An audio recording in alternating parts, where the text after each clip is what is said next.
إن الحمد لله نحمده ونستعينه ونستغفره ونعوذ بالله من شرور أنفسنا ومن سيئات أعمالنا من يهده الله فلا مضل له ومن يضلل فلا هادي له وأشهد أن لا إله إلا الله وحده لا شريك له وأشهد أن محمدًا عبده ورسوله صلى الله وسلم عليه وعلى آله وأصحابه أجمعين. Toutes les louanges reviennent de droit à Allah. Nous le louons, implorons son aide et son soutien, et nous lui demandons pardon pour nos fautes et nos péchés. Et nous recherchons auprès de lui la protection contre le mal contenu dans nos cœurs et contre nos mauvaises actions. Quiconque est guidé par Allah, nul ne pourra jamais le détourner de cette voie droite. Et quiconque est égaré par Allah, nul ne pourra jamais le remettre sur le droit chemin. Et je témoigne qu'il n'existe aucune divinité digne d'adoration, si ce n'est Allah seul, sans associé, seul sans rival, seul sans semblable, seul sans égal. Et je témoigne que Muhammad sallallahu alayhi wa sallam est son serviteur dévoué et son messager. Que les éloges d'Allah et ses salutations bénies soient sur lui, sur sa famille et l'ensemble de ses compagnons. Amma ba'd. يقول الله تبارك وتعالى في القرآن الكريم: الله لا إله إلا هو الحي القيوم. الله لا إله إلا هو الحي القيوم. عباد الله، صدرت هذه الآية الكريمة بلا إله إلا الله. ولا إله إلا الله ليست كلمة لا معنى لها، أو لفظة لا مدلول لها، أو قولا لا مضمون له، بل هي كلمة دالة على أعظم المعاني وأجل المقاصد على الإطلاق، وهو التوحيد، توحيد الله تبارك وتعالى، وإخلاص الدين له، والبراءة من الشرك كله، صغيره وكبيره، دقيقه وجليله.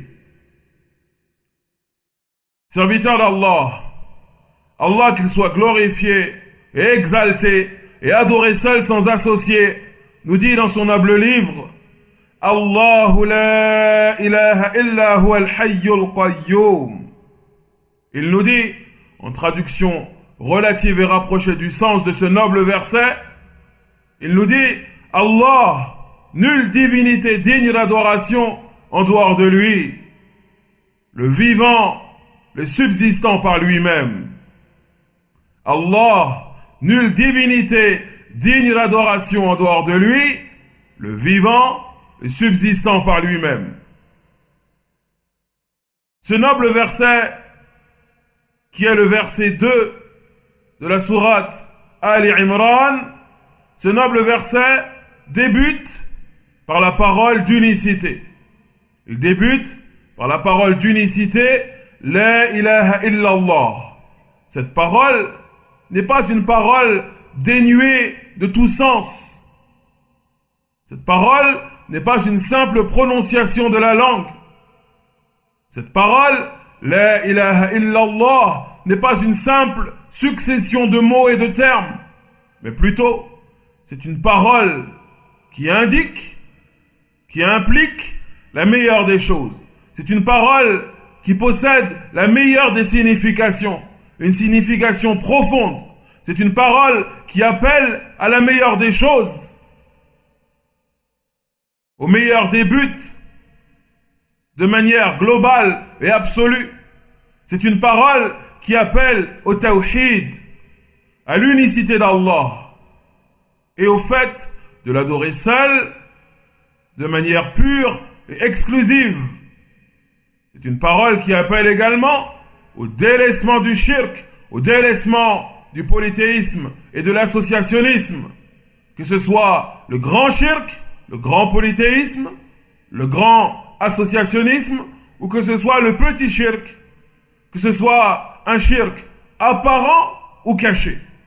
Cette parole, La ilaha illallah, par laquelle débute ce noble verset, est une parole énorme, une parole immense, une parole qui implique un sens bien précis, un sens profond, qui est le fait de destiner tous nos actes d'adoration à Allah seul, à l'exception de tout autre.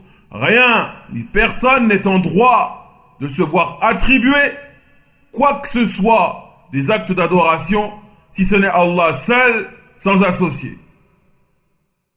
La ilaha illallah, ay la ma'bouda bihaq illallah.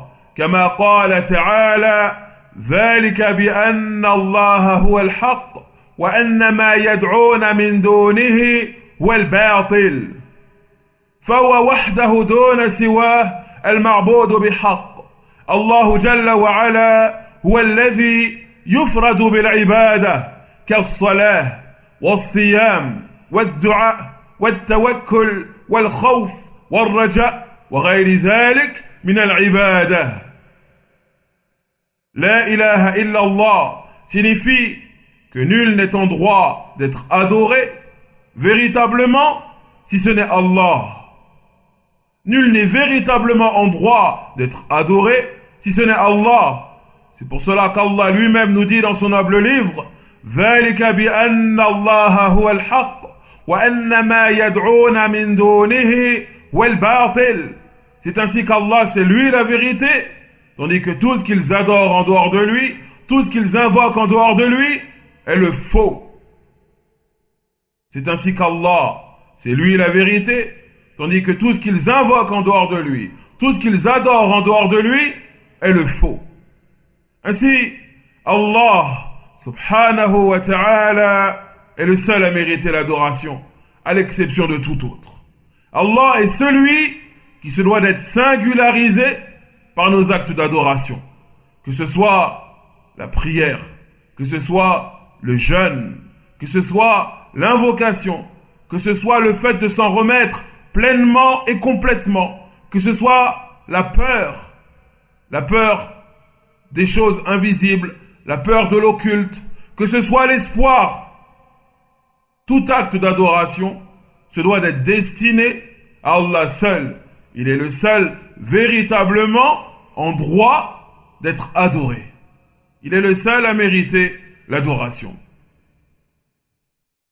فأهل لا إله إلا الله حقا لا يدعون إلا الله ولا يستغيثون إلا بالله ولا يطلبون المدد إلا من الله ولا يتوكلون إلا على الله ولا يصرفون شيئا من العبادة إلا لله تبارك وتعالى وحده. هذا ومعنى كلمة التوحيد التي صدرت بها هذه الآية المباركة الله لا إله إلا هو الحي القيوم.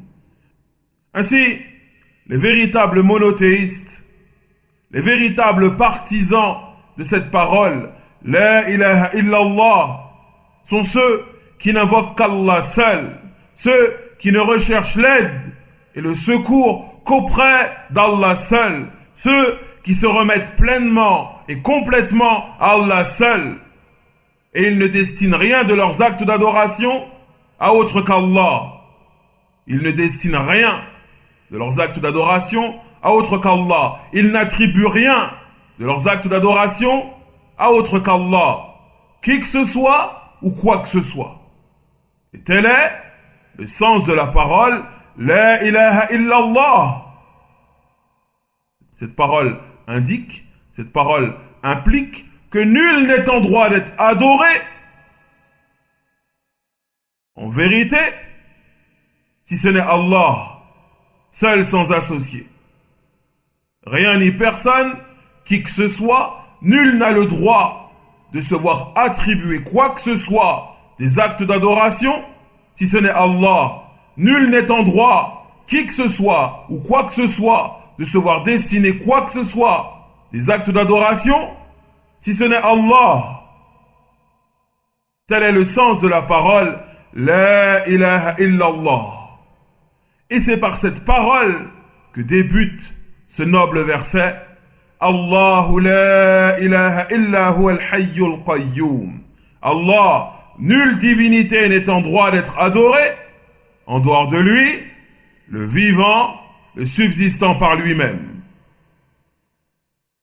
صدرت هذه الآية الكريمة بالتوحيد ثم أتبع هذا التصدير بذكر البراهين والدلائل على أن المعبود بحق هو الله تبارك وتعالى. لهذا قال الله لا إله إلا هو الحي القيوم. Ce noble verset débute par la parole d'unicité. Ce noble verset débute par l'étendard des monothéistes, La ilaha illallah. Puis, Allah nous fournit les preuves incontestables appuyant cela. Puis Allah nous fournit, dans ce noble verset, deux preuves que nul ne peut contester, montrant de manière claire et nette qu'il est le seul véritablement digne d'être adoré, qu'il est le seul en droit d'être adoré, subhanahu wa ta'ala. Et ces deux preuves sont le fait qu'il est le vivant et le subsistant par lui-même. Comme il nous le dit lui-même, Allahu la ilaha illa huwa al-hayyul qayyum. Allah, nulle divinité digne d'adoration en dehors de lui, c'est lui le vivant, le subsistant par lui-même. فقد أثبت الله تبارك وتعالى لنفسه صفة الحياة، وصفة الحياة لله إنما هي على قدر ذاته، وذاته ليس كمثلها ذات، فحياته ليس كمثلها حياة. حياته جل وعلا ليست مسبوقة بعدم ولا ملحوقة بزوال كحياة الأحياء المخلوقين الذين خلقهم الله وأعطاهم الحياة، فحياتهم مسبوقة بالعدم وملحوقة بالزوال، وأما حياة الله تبارك وتعالى فكاملة أي متضمنة لمعنى الحياة الكاملة. Ainsi, dans ce noble verset, qui est le verset 2 de la sourate Ali Imran, Allah affirme pour lui-même l'attribut de l'existence, l'attribut de la vie. Et cet attribut de l'existence, cet attribut de la vie, pour Allah, se doit d'être compris seulement et uniquement à la hauteur de son être suprême. Cet attribut de la vie, cet attribut de l'existence d'Allah se doit d'être compris à la hauteur de la grandeur de son être suprême. Allah, nul ne lui est égal, nul ne lui ressemble, nul être n'est semblable à son être suprême. Eh bien, il en est de même concernant sa vie, concernant son existence. Il en est de même concernant cet attribut qu'il a affirmé pour lui-même, qui est la vie, l'existence. Ainsi, tout comme il n'existe nul semblable à Allah, eh bien, l'existence d'Allah n'a pas de semblable. L'existence d'Allah n'a pas d'égal. Car Allah subhanahu wa ta'ala, sa vie est une vie qui n'a pas été précédée par le néant et qui ne sera pas rattrapée par l'extinction. Allah, sa vie, n'a pas été précédée par le néant et elle ne sera pas rattrapée par l'extinction. Il est l'éternel par excellence, celui qui n'a ni début ni fin. Allah, c'est lui l'éternel par excellence. L'attribut de la vie qu'il a affirmé pour lui-même est une vie sans début et une vie sans fin. Son existence n'a pas été précédée par le néant et elle ne sera pas rattrapée par l'extinction, par la mort. Et ce, contrairement à l'ensemble des êtres vivants. Ce, contrairement à l'ensemble des créatures. Car toute créature qui vit, eh bien, elle a un début et une fin. Les êtres vivants, leur vie a été précédée par le néant. Et elle sera rattrapée par l'extinction, par la mort.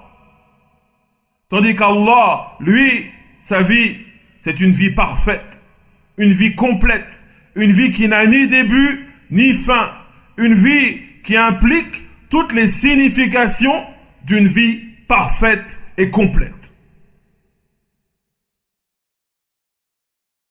فحياة الأحياء فيها من الآفات ما فيها وحياة الله عز وجل كاملة فهي مبرأة من تلك الآفات والنقائص كلها. المخلوق تدركه ما في هذه الحياة التي يحياها من صنوف الآفات التي تعتريه من المرض ومن العجز وما أشبه ذلك. وأما الله تبارك وتعالى فهو الحي له الحياة الكاملة من كل وجه لذلك لا يستحق العبادة إلا الله. Ainsi, les créatures vivent une vie imparfaite, une vie incomplète, une vie qui a un début et qui aura une fin.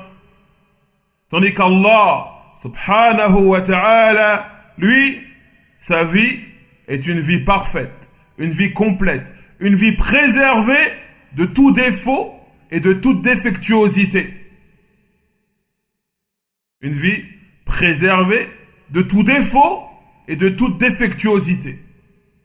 La créature, l'être vivant, qui qu'il soit, eh bien, dans la vie qu'il mène, dans la vie qu'il vit, dans son existence, eh bien, il est touché par des faiblesses. Il est touché par des défauts. Il est touché par des défectuosités, par la maladie. Certains manquent de savoir.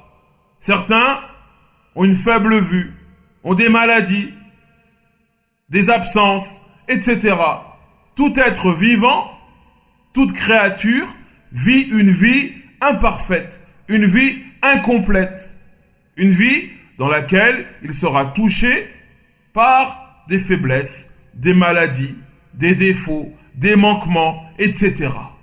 Tandis qu'Allah, subhanahu wa ta'ala, qu'il soit glorifié et exalté, lui, sa vie est une vie parfaite. C'est lui le vivant.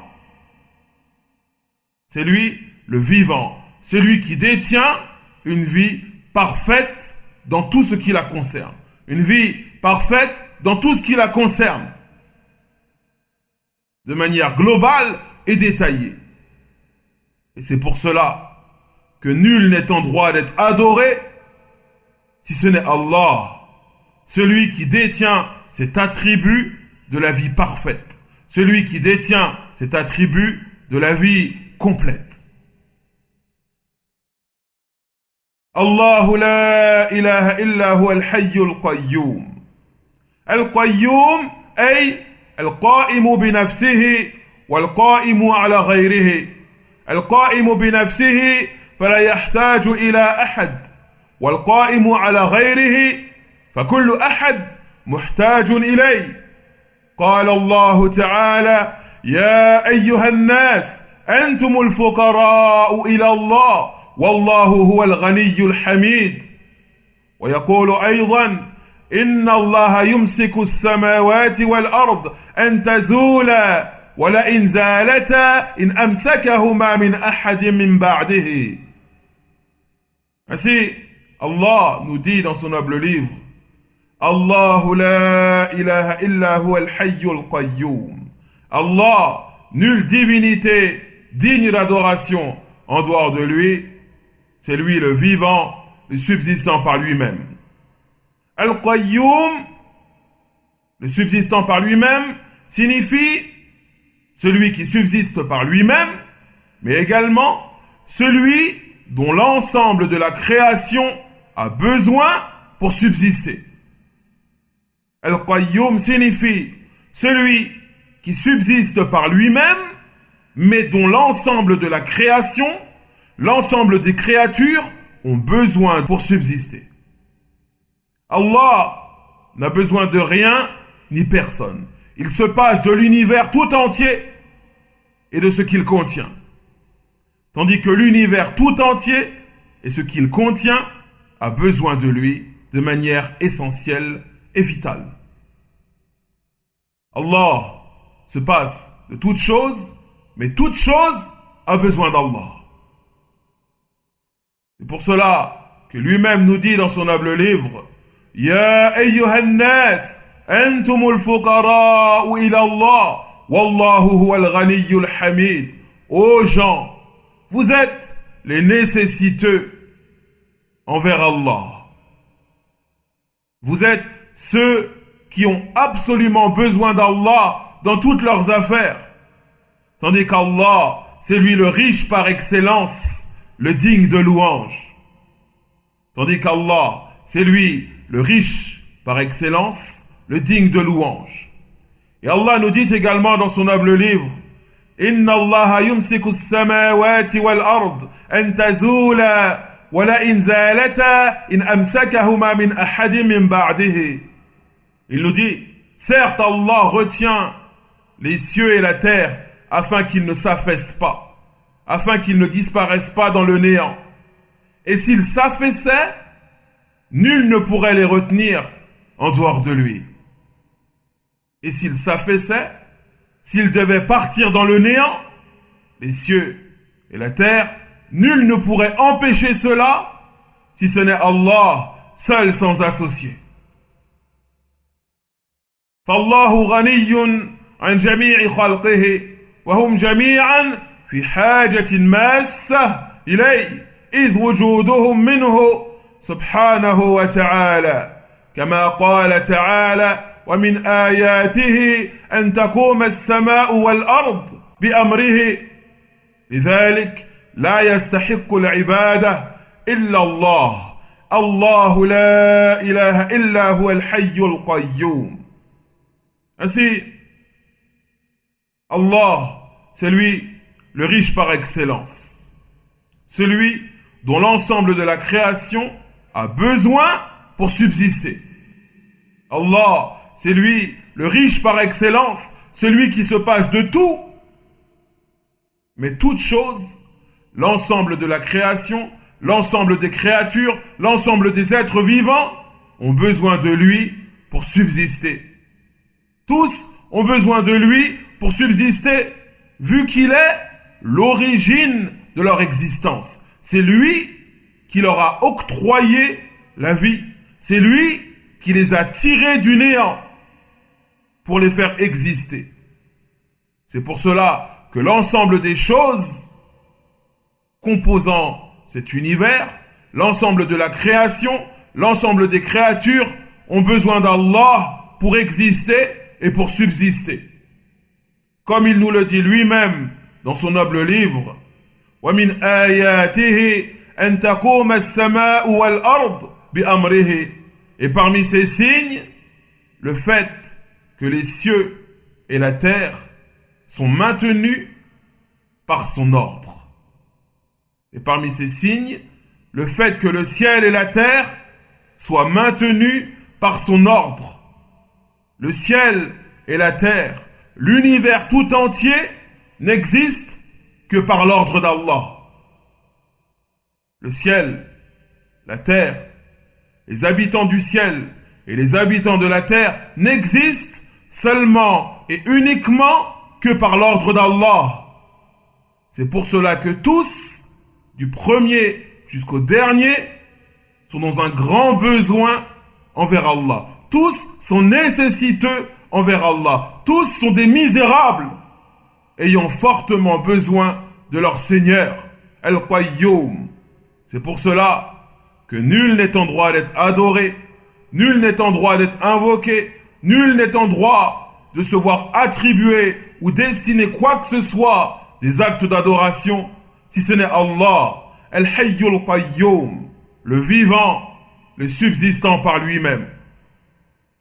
Et ceci attire notre attention sur la faiblesse d'esprit de ceux qui adorent autre qu'Allah, ceux qui invoquent autre qu'Allah, ceux qui, lorsqu'ils sont touchés par une affliction, par un problème, par une maladie, par une catastrophe, se dirigent vers autre qu'Allah.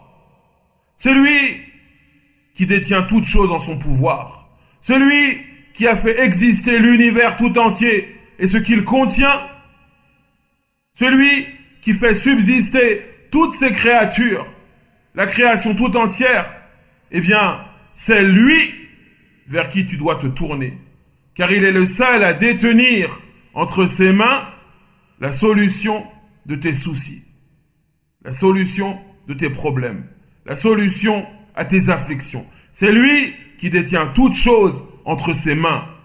C'est pour cela que véritablement, il est le seul à mériter l'adoration et que tout ce qui est adoré en dehors de lui n'est que le faux, l'inutile, des balivernes.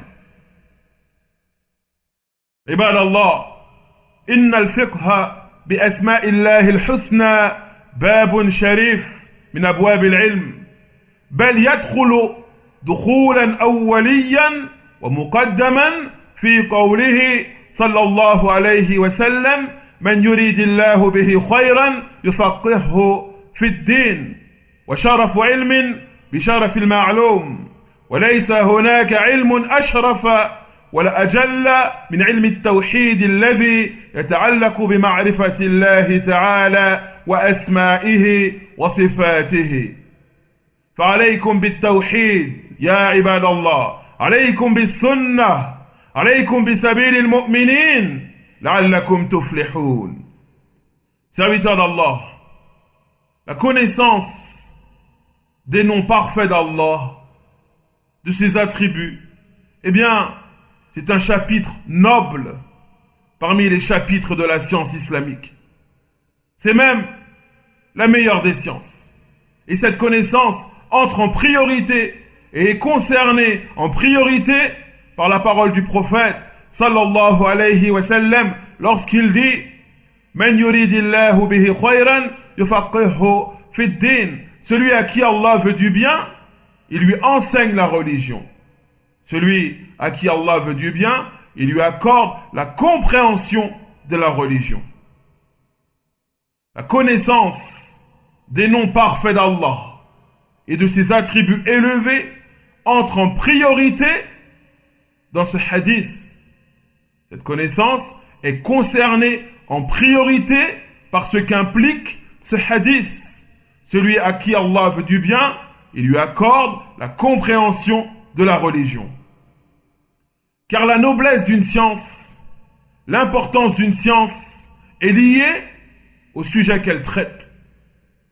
La noblesse d'une science, l'importance d'une science est liée au sujet qu'elle traite. Et il n'existe pas de science plus noble que celle qui traite d'Allah, celle qui traite du tawhid, celle qui est liée au nom parfait d'Allah et à ses attributs élevés. C'est le plus noble des sujets qui puissent être étudiés et abordés. C'est pour cela que cette science si le savoir qui est lié à la connaissance d'Allah, à la connaissance de ses noms, à la connaissance de ses attributs, est le plus noble des savoirs, le savoir qui a le plus de valeur. Et c'est ce savoir vers lequel nous devons nous diriger en priorité. C'est pour cela que nous devons étudier At-Tawhid et étudier la voie du prophète Mohammed sallallahu alayhi wa sallam, et tout cela comme l'ont compris et interprété les tout premiers parmi les croyants, c'est-à-dire les nobles compagnons du prophète Mohammed sallallahu alayhi wa sallam. Et nous demandons à Allah de parfaire notre connaissance du Tawhid, d'accroître notre connaissance du Tawhid, de raffermir notre connaissance du Tawhid et de nous accorder la mise en application de ce qui découle de cette connaissance en ce qui concerne la crainte pieuse d'Allah et les actes d'adoration, et en ce qui concerne notre comportement général avec Allah et avec les créatures d'Allah. Il est certes capable de toutes choses. Wa sallallahu ala nabiyyina Muhammad wa ala alihi wa ashabihi ajma'in walhamdulillahi rabbil alamin. بسم الله الرحمن الرحيم ألف لام ميم الله لا إله إلا هو الحي القيوم نزل عليك الكتاب بالحق مصدقا لما بين يديه وأنزل التوراة والإنجيل من قبل هدى للناس وأنزل الفرقان إن الذين كفروا بآيات الله لهم عذاب شديد والله عزيز ذو انتقام إن الله لا يخفى عليه شيء في الأرض ولا في السماء هو الذي يصوركم في الأرحام كيف يشاء لا إله إلا هو العزيز الحكيم هو الذي أنزل عليك الكتاب منه آيات محكمات هن أم الكتاب وأخر متشابهات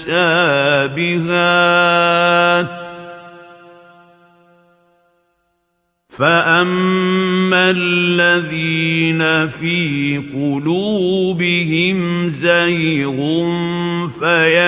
فيتبعون ما تشابه منه ابتغاء الفتنة وابتغاء تأويله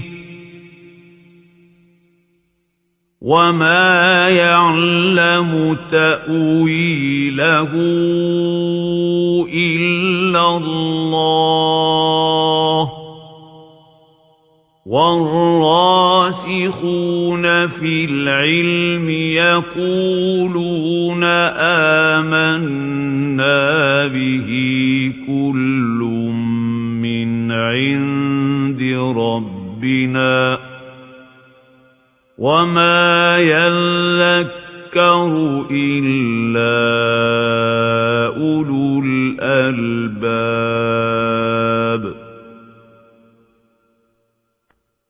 ربنا لا تزغ قلوبنا بعد إذ هديتنا وهب لنا من لدنك رحمة إنك أنت الوهاب